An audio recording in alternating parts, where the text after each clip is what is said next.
आज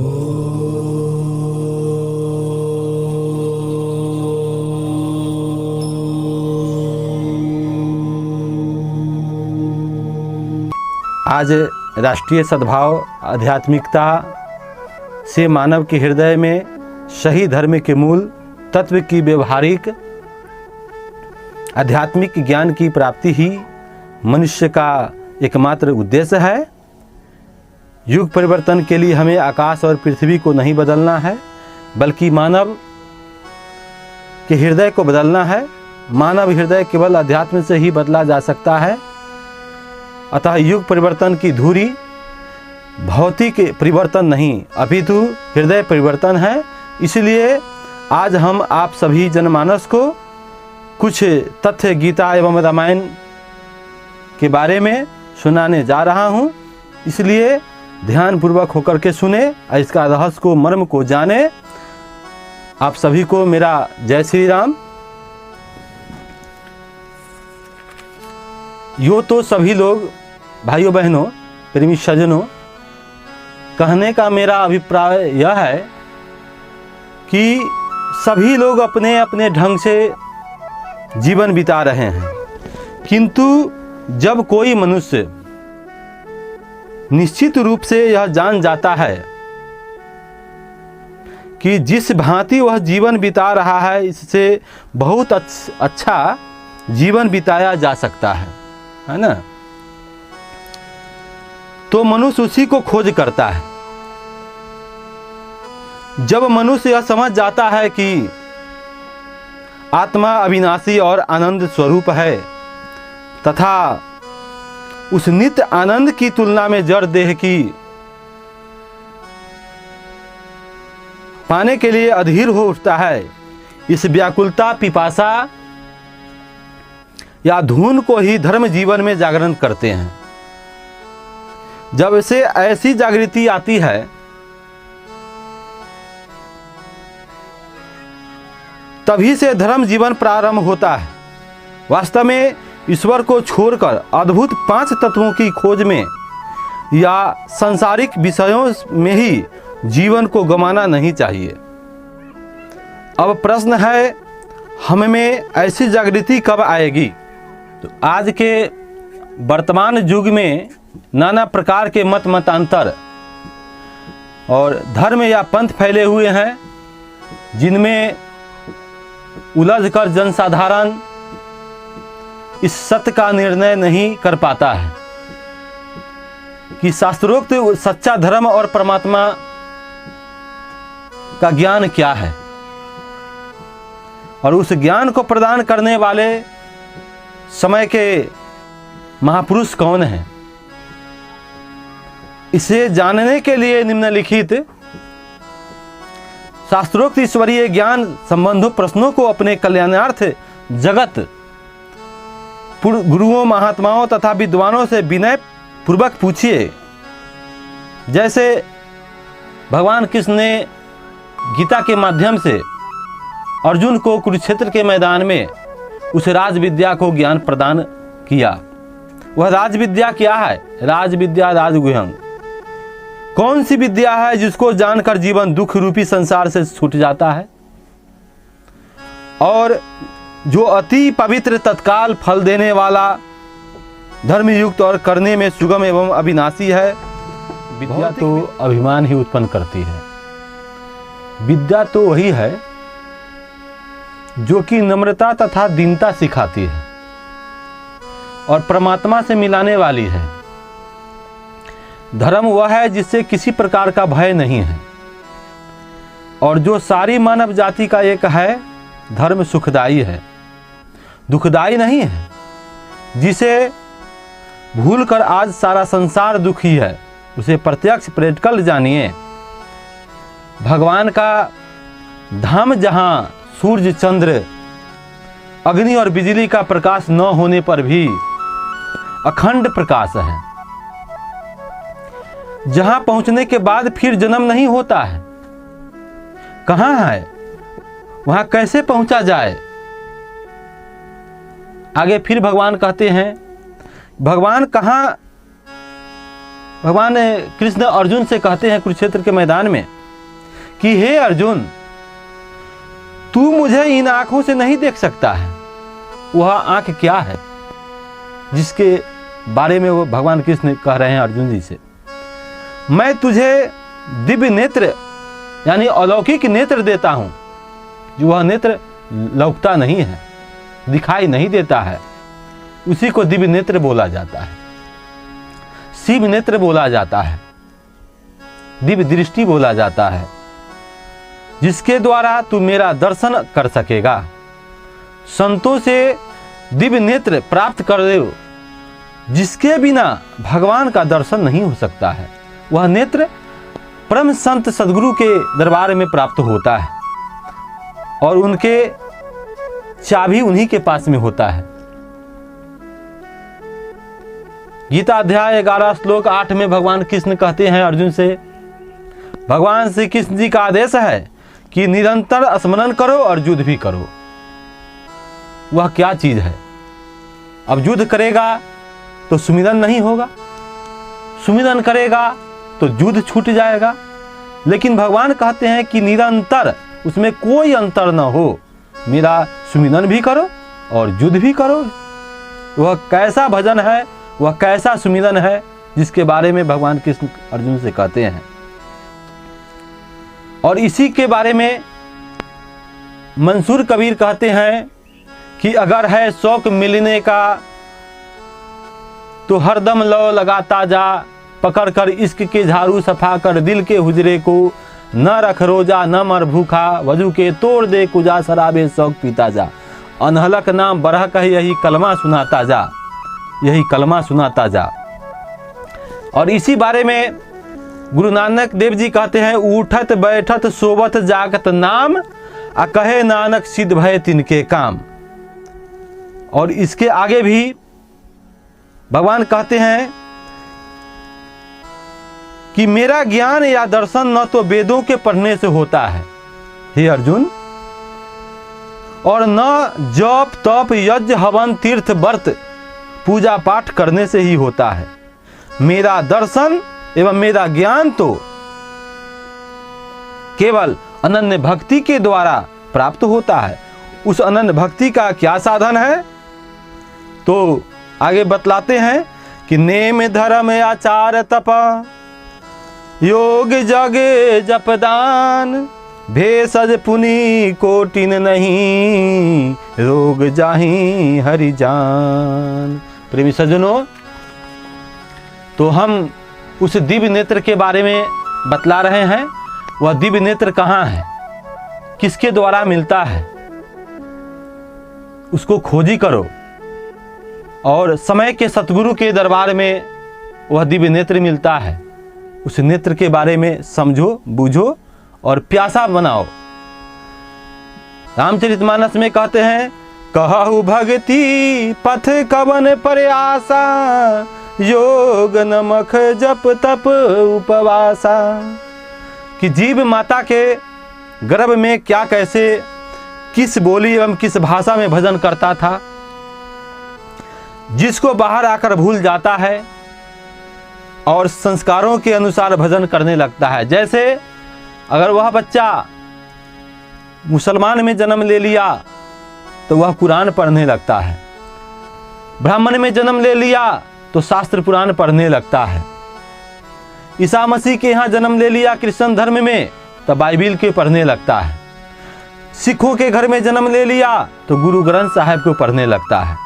अपने अपने संस्कारों के द्वारा पढ़ता है। लेकिन जब वह बच्चा माँ के उदर में था तो कौन सा भजन भक्ति करता था और कैसे जीवित रहता था, इसके बारे में सतगुरु बतलाते हैं।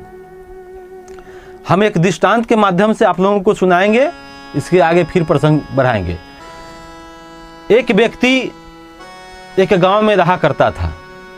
वह पढ़ा लिखा नहीं था, पूरे मूर्ख था, कभी स्कूल नहीं गया, कभी किताबी ज्ञान को सुना नहीं और अपने खेतों में ही काम हुआ करता था, है ना। उसका लड़का पढ़ लिख करके कोई अच्छा जॉब कर रहा था दिल्ली शहर में। उसका पिताजी के गांव में तबीयत खराब हो गया। उसका पिताजी मजदूरी या किसानी किया करते थे। तो वहाँ से फ़ोन आया कि पिताजी आपका क्या हाल चाल है। उसका पिताजी बोलता है कि बेटा मेरा तो बहुत तबीयत खराब है, अब लगता है कि हम नहीं बचेंगे, आओ और हमको अच्छा कहीं हॉस्पिटल में इलाज करा दो। उसका लड़का बोलता है कि पिताजी ऐसा करिए कि हमको तो यहाँ से छुट्टी नहीं मिलता है, आप रेल पकड़ के और दिल्ली में आ जाइए, हम आपको इलाज करा देंगे। उसका पिताजी क्या करता है, किसी से पूछा कि हमको दिल्ली जाना है। रेल भी कभी देखे हुए नहीं था, साफ गांव देहात में रहा करता था। उसका पिताजी मुजफ्फरपुर स्टेशन पर पहुंचा, किसी ने बतला दिया दिल्ली जाने वाले गाड़ी आने वाली है, आप टिकट कटा लो और गाड़ी में बैठ जाना, चले जाना दिल्ली। अब रेल तो कभी देखे हुए नहीं था, वह देहाती व्यक्ति थे। उन्होंने किसी से पूछा कि भाई रेल कैसा होता है। किसी ने कह दिया काले रंग का होता है, वो आगे से धुआं बिकते रहता है, एक्सप्रेस होगा, थोड़ा देर बिलमेगा, आप उस पर चढ़ जाइएगा, दिल्ली चले जाइएगा। तब तक में वह बूढ़ा व्यक्ति क्या काम किया कि अपने झोरा झंटी को संभाल लिया। अनाउंस हुआ कि दिल्ली जाने वाले गाड़ी 3 नंबर प्लेटफॉर्म पर आने वाली है, आप गाड़ी पर सवार हो जाइएगा। इसी के अंदर में एक टीटी महोदय काला कोट पहरे हुए, मुख में सिगरेट पीते हुए, धुआं ऊपर बिकते हुए और आ रहे थे प्लेटफॉर्म पर। वह व्यक्ति सोचा कि गाड़ी तो यही है और रुका नहीं, झट से वह उसके टीटी के कंधे पर चढ़ जाता है। टीटी पूछता है कि भाई तू कौन हो? तो कहता है कि हम देखिए हम टिकट कटाए हुए हैं, बिना टिकट से हम नहीं गाड़ी पर चढ़े हैं। तो कहने का अभिप्राय यह है कि जो आदमी कभी नहीं समझे बुझता होगा कि यह धर्म क्या है, यह तत्व ज्ञान क्या है, उसके बारे में यह शरीर को बतलाया गया है कि यह शरीर में 10 दरवाज़ा है, यानी 10 इंद्रियां हैं, 5 कर्म इंद्रियां हैं और 5 ज्ञान इंद्रियां हैं, और 9 दरवाज़ा सभी को खुला हुआ है। मलमूत्र का खुला हुआ है, दोनों आँख खुला हुआ है, दोनों नाक खुला हुआ है, मुंह खुला हुआ है, इसलिए। और एक 10वां दरवाज़ा बंद है, उस 10वां दरवाज़ा के चाबी सतगुरु के दरबार में प्राप्त होता है। उस सतगुरु के यहाँ जब जाओगे तब यह 10वां दरवाज़ा को वह खोल देते हैं, अन्यथा इस जीवन में जन्म लेने से कोई फायदा नहीं कि हम मानव का चोला क्यों हमको मिला। इसलिए यह तत्व ज्ञान को जानना चाहिए, जो ज्ञान राज विद्या कुरुक्षेत्र के मैदान में भगवान श्री कृष्ण अर्जुन को बतलाते हैं। तो आगे फिर रामचरितमानस में उल्लेख आता है कि राम भक्ति स्वतंत्र और परम प्रकाश रूप बताई है। उस भक्ति का ज्ञान साधन क्या है प्रेमी सज्जनों? मन को कहां और कैसे एकाग्र करें, सरल उपाय क्या है? कई लोग कहते हैं कि मन पवित्र होना चाहिए, लेकिन मन पवित्र होगा कैसे? इसका साधन क्या है? इसका साबुन क्या है जो मन को पवित्र किया जा सकता है? तो जब मन अंदर और इलाज बाहर, तो मन कैसे पवित्र होगा? जैसे मान लिया जाए कि हम गंगा स्नान को जा रहे हैं, तो गंगा स्नान तो हम तन को मैल करके धो रहे हैं ना, तन के मैल को हम साफ कर लेते हैं, लेकिन मन की मैल तो हमसे साफ होता नहीं है। चाहे कितना भी डुबकी लगा ले, तो मन की मैल कहाँ से साफ होगा? सतगुरु के यहाँ जाने से। और ज्ञान रूपी साबुन और सत्संग रूपी जल से वह साफ होता है, ये मन की मैल अंदर की। जैसे मान लिया जाए कि हमको अगर पैर में ऑपरेशन करना हो, हमको अगर बाह में कोई ऑपरेशन कर दे, तो घाव और बढ़ा या छूट गया, जहां हमको ऑपरेशन करना है वही ना ऑपरेशन होगा। तो मन अपवित्र है, तो मन की पवित्र के लिए हमको मन की साबुन कैसे साफ होगा, उसका व्यवस्था करना होगा ना। तो लोग क्या काम करते हैं? पूजा पाठ, अष्टजाम, हनुमान आराधना, बालकांड, सुंदरकांड वगैरह वगैरह बात करते रहते हैं। लेकिन हनुमान चालीसा में वर्णन आया है कि तुमको कुछ नहीं करना है, केवल 3 चीज को तुम अपना लो, तुम्हारा सारा भक्ति साधना पूजा पाठ हवन यज्ञ संपूर्ण हो जाएगा। वो क्या है कि संकट ते हनुमान छुड़ावे, मन कर्म वचन ध्यान जो लावे। मन से कर्म से वचन से किसी को पीड़ा न पहुंचाइए, तुम्हारा भक्ति भजन सुमिरन सब हो जाएगा। लेकिन लोग ऐसा करता नहीं है। लोग तो आडंबर करता है, लोग के दिखावा के लिए करता है कि हम 1 लाख 2 लाख रुपया हम जो है से खर्च कर रहे हैं और हम यज्ञ कर रहे हैं। लेकिन 5 प्रकार के यज्ञ है। 5 प्रकार के यज्ञ में सर्वप्रथम यज्ञ ज्ञान यज्ञ है। अगर हमको ज्ञान नहीं है और हम तिल जौ हवन में जला रहे हैं, पूजा पाठ में खर्च कर रहे हैं, पंडाल बना रहे हैं, उमा से कहते हैं कि उमा कहूँ मैं अनुभव अपना, सत हरि भजन जगत सब सपना। वह हे उमा, वह सत हरि भजन क्या है जिसके बिना जगत सपना अधूरा है। तो जब मन अंदर है और इलाज बाहर है, और मन अंदर है, पूजा पाठ लोग बाहर कर रहे हैं, इसका भजन भक्ति नहीं कहा जाता है। भजन कुछ और है, जिसको बारे में रामचंद्र जी कहते हैं, महामंत्र जो जपत महेशु, काशी मुक्ति हेतु उपदेशु। वह महामंत्र क्या है जो स्वयं शिव जी जपते हैं, और मरने वाले को, जो काशी जी में जो मरते हैं उनको मुक्ति प्रदान होता है। वह कहीं भी मर सकते हैं, लेकिन यह महामंत्र को जानेंगे उनको मुक्ति संभव है। ये राजा राम का कथन है।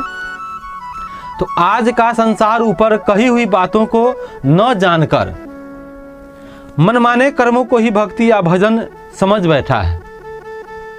परंतु महापुरुष कहते हैं कि इन कर्मों से न तो दुख दूर होंगे और न ही भगवान का ज्ञान प्राप्त होगा। इसलिए विचार कीजिए कि फिर कैसे दुख दूर होंगे और कैसे ज्ञान प्राप्त होगा। हम सबको, जीव मनुष्य शरीर में ही इन बातों को जान सकता है, नहीं तो मनुष्य जीवन खाने सोने में ही बीत जाता है और आगे भी 84 में जाकर पछताना पड़ेगा। तो हम लोग आत्मकल्याण के लिए इन बातों को अवश्य जाने, समझे, बूझे, अन्यथा मेरा अनमोल शरीर, ये अनमोल जीवन, मानव का तन हम लोगों को व्यर्थ चला जाएगा। इसलिए हमें इन्हीं बातों को आप लोगों को समक्ष रखा, रामायण की सार आप लोगों को सुनाया, जो रामायण में क्या रहस्य छुपा हुआ है। रामायण में दोहा चौपाई पढ़ने से कुछ नहीं होगा। लोग दोहा चौपाई खूब देखा करके पढ़ते हैं, खूब जोर जोर से पढ़ते हैं, उससे कुछ होने का चीज़ नहीं है। अगर ऐसी बात होती तो आप स्टार्ट कर लीजिए हनुमान चालीसा से। हनुमान चालीसा में गोस्वामी जी क्या लिखते हैं कि श्री गुरु चरण सरोज रजा, निज मन मुकुर सुधारी, बरनऊ रघुबर विमल जस, जो दायक फलचारी। वह 4 फल क्या है कि श्री गुरु महाराज जी के चरण में नतमस्तक होने से, दरबार में जाने से वह प्राप्त होता है। तो पहले तो गुरु आपको बनाना पड़ेगा, बिना गुरु के ज्ञान नहीं होता है। गुरु बिन ज्ञान न होवे कोटि जतन किन्हे। कितनों जतन कर लीजिए लेकिन गुरु के बिना ज्ञान हो ही नहीं सकता है। नारद जी 24 गुरु किए हैं, दत्तात्रेय 24 गुरु किए, और नारद जी निगुरा थे, वह गुरुमुख नहीं थे, और बार बार वह विष्णु लोक में जाया करते थे। लेकिन उनको चले जाने के बाद उनको वहाँ जहाँ खड़ा होते थे वहाँ के मिट्टी काट कर हटा दिया जाता था। तत्क्षण अगर इनको नारद जी को फिर पुनः किसी बात को भगवान विष्णु से पूछना था और वापस आए 5 या 10 मिनट में, तो देखे कि हम जहाँ खड़े थे वहाँ का मिट्टी काट करके हटा दिया जा रहा है। तो भगवान से पूछते हैं नारद जी, हे वैकुंठाधीश, यह क्या कारण है कि हम जहाँ जब जब आते हैं वहाँ के मिट्टी काट दिया जाता है, लेकिन हमने आज इस बात को देखे हैं। तो भगवान विष्णु कहते हैं नारद जी से, हे नारद देव ऋषि, तुम देवताओं के ऋषि हो, तीनों लोग 14 भुवन में भ्रमण करते हो, लेकिन तुम निगुरा हो, इसलिए तुमको गुरु बनाना आवश्यक है। तो गुरु तो अनिवार्य है बनाना। आगे फिर हम आप लोगों को अगले कड़ी में इस रामायण के बारे में, चौपाई के बारे में एक एक बात सुनाऊंगा। इन्हीं शब्दों के साथ मैं अपनी वाणी को यह विराम लेता हूं। अगर आप लोगों को मेरी वाणी पर आघात पहुंचा हुआ होगा उसको क्षमा करेंगे, और अच्छा लगा होगा उसको ग्रहण करेंगे। हरिओम तत्सत। जय श्री राम।